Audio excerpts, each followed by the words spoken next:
दोस्तों, आपके मन में कभी न कभी ये सवाल ज़रूर आए होंगे कि इंटरनेट कैसे बना, कब बना, किसने बनाया और क्यों बनाया। कभी न कभी आपके मन में ऐसे सवाल ज़रूर आते होंगे। I know. आइए हम आपको इन सभी सवालों के जवाब बताते हैं। इंटरनेट की कहानी बड़ी मज़ेदार है। इसकी शुरुआत एक लड़ाई की वजह से शुरू हुई। 4 अक्टूबर 1957 को पृथ्वी पर एक अद्भुत घटना घटी जिसने पूरी दुनिया को बदलने की एक राह दिखा दी। इस दिन सोवियत संघ ने दुनिया का पहला मैन मेड यानी इंसानों द्वारा बनाया गया सैटेलाइट लॉन्च किया।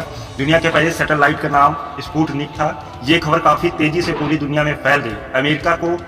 अमेरिका को इस खबर से काफ़ी हैरानी हुई क्योंकि अमेरिका भी काफ़ी वक्त से दुनिया का पहला मानव निर्मित सैटेलाइट बनाने में लगा हुआ था, लेकिन सोवियत संघ ने उससे पहले ये कर दिखाया।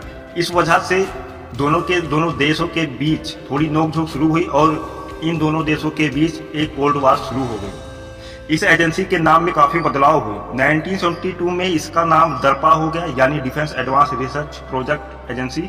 इसके बाद 1993 में इसका नाम बदलकर वापस अरपा रखा गया और फिर 1996 में इसका नाम बदलकर दरपा रखा गया।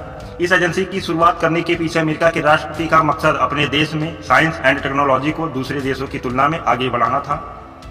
इंटरनेट जैसी किसी चीज को बनाने की शुरुआत इसी झगड़े के साथ हुई थी। आपको बता दें कि उस वक्त कंप्यूटर का साइज काफी बड़ा होता था। उस वक्त कंप्यूटर को रखने के लिए एक बड़े कमरे की जरूरत होती थी।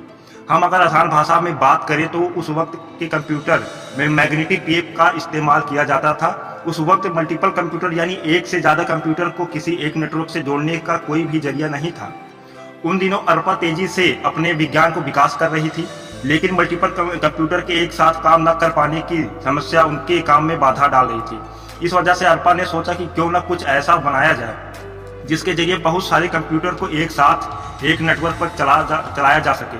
अरपा ने उस वक्त एक ऐसी नेटवर्किंग टेक्नोलॉजी बनाने के लिए एक टेक्निकल कंपनी की मदद ली। उस कंपनी का नाम BBN टेक्नोलॉजीज था।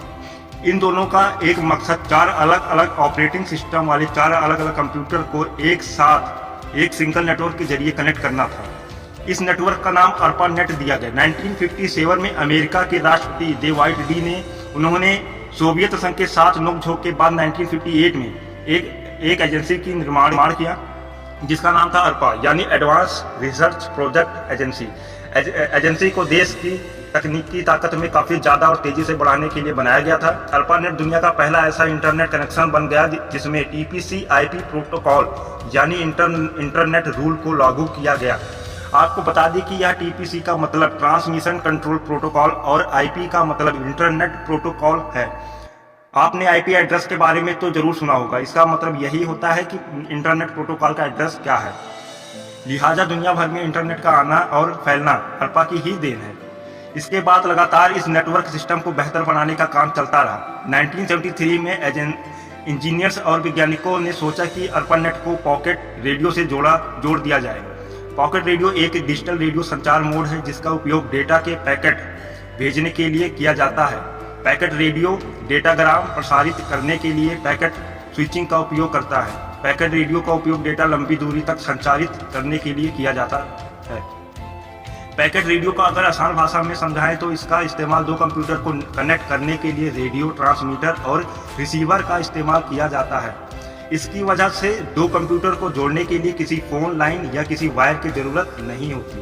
ARPANET और PRNet को जोड़ने के लिए 3 साल तक लगातार काम चला और फिर इंजीनियर 2 कंप्यूटर को एक नेटवर्क के जरिए कनेक्ट कर पाए दोस्तों। इसके 1 साल के बाद इन दोनों नेटवर्क को सेटनेट यानी कि सैटेलाइट नेटवर्क से कनेक्ट किया गया दोस्तों, जो कि पूरी दुनिया को जोड़ने के लिए काफ़ी ज़रूरी था। इस तरह से उस वक्त दुनिया भर के बहुत सारे नेटवर्क को एक साथ जोड़ा गया था। इस वजह से इसका नाम इंटरनेटवर्किंग रखा गया है। इसी इंटरनेटवर्किंग को आज के ज़माने में शॉर्ट फॉर्म देकर लोग इंटरनेट कहते हैं। दोस्तों, इंटरनेट आप जान लीजिए क्यों कहते हैं, यही कारण है। इस नेटवर्क के सामने आते ही पूरी दुनिया के बहुत सारे नेटवर्क इससे कनेक्ट होने लगे।